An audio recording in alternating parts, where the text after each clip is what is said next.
Question number 121. Your project involves manufacturing high-precision engine sub-assemblies for the shipping industry.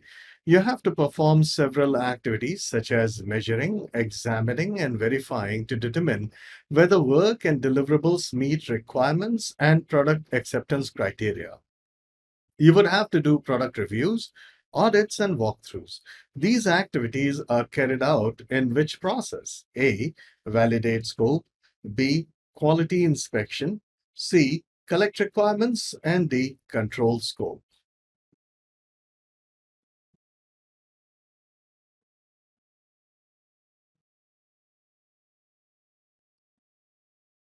And the correct answer is validate scope.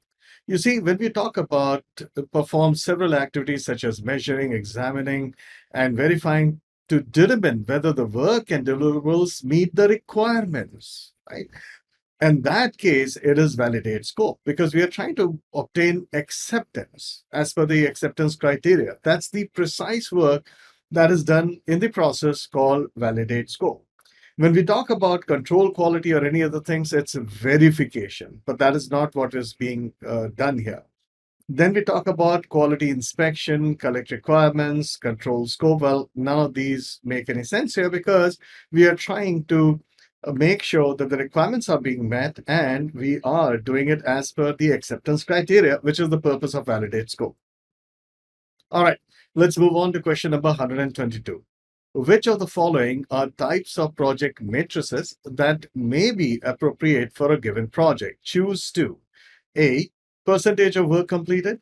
B. Defects. C. Subcontractor approvals. And D. Process compliance.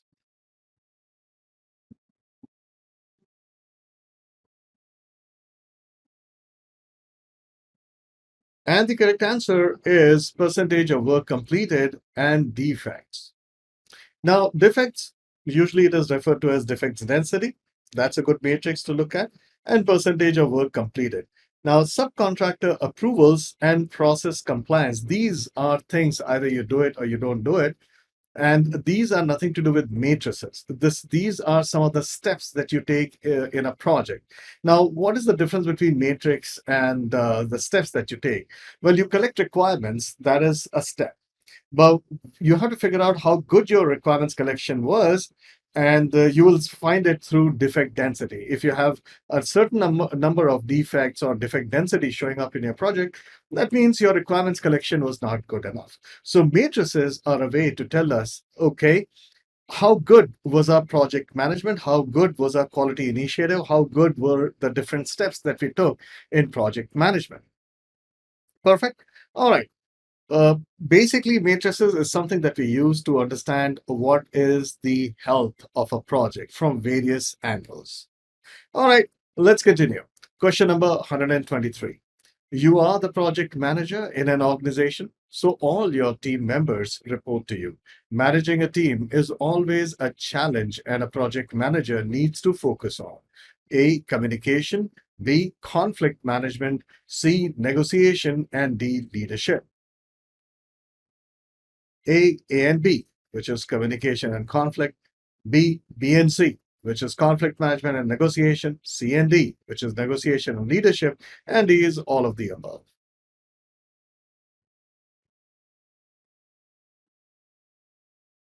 And the correct answer is, of course, it's a given, all of the above.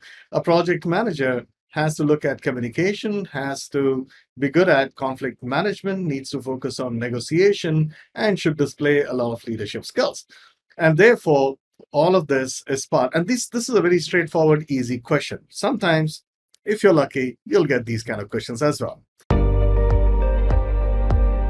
By the way, did you know that there is a book which is completely colored and it's only about the notes for PMP exams? All the notes, tips and tricks that would probably need for acing PMP exam. And that's available in a book called Ninja Notes. Have a look. It's all colored from inside. All right. Where do you find this? Ninja Notes for PMP 2021? Well, let's go to Amazon.com.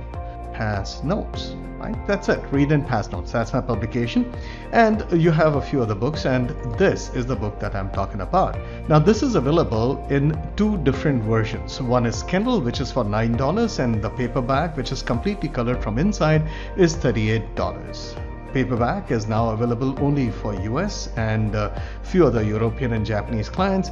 In India, we have only the Kindle version. If you're from India, you'll just have to go to amazon.in, and over here you'll have to type the same thing, read and pass notes, and voila, you'll get the same. So you have for $449. Moving on to question number 124. In your organization, all big technical projects goes through initiate, analyze, design, implement, test, and close out. In this context, a project life cycle, A, defines the product life cycle, B, defines the project phases, C, contains several product life cycles, and D, has deliverables that must be completed before work starts on the next phase.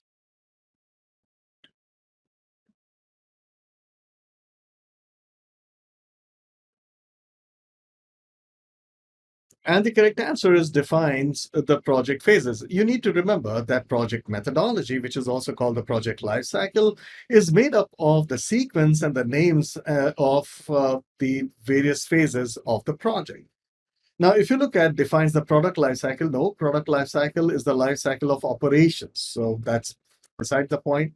Then we talk about C contains several product life cycles. Actually, it's the other way around. One product life cycle, which is a life cycle of operations, would be supported through multiple project life cycles. So this is basically a wrong statement.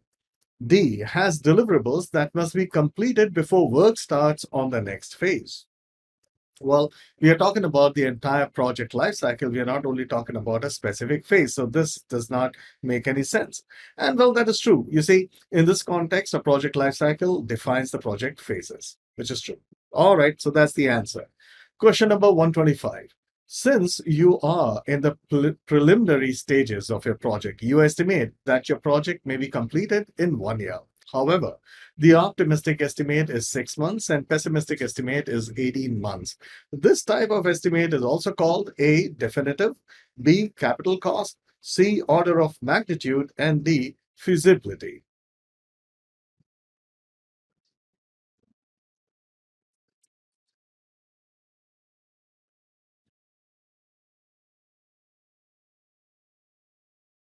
And the correct answer is order of magnitude. Because if, first of all, you're trying to do something very early in the life cycle of the project, so you don't have much information about the project. And when you have such a huge difference, right, minus 25 to plus 75%, well, that's basically called an order of magnitude. It's called a rough estimate or an order of magnitude estimate, right? Now, there's nothing known as a feasibility estimate. This is capital cost, which is called capex estimate, which is understandable. And it is definitely not definitive. Definitive is using WBS, and it is the most accurate estimate, right? With only with the accuracy which is varying of less than minus 5% to plus 10%, so which is fantastically accurate. But you can see very well that's not the case here. So the best answer is order of magnitude or rough estimate.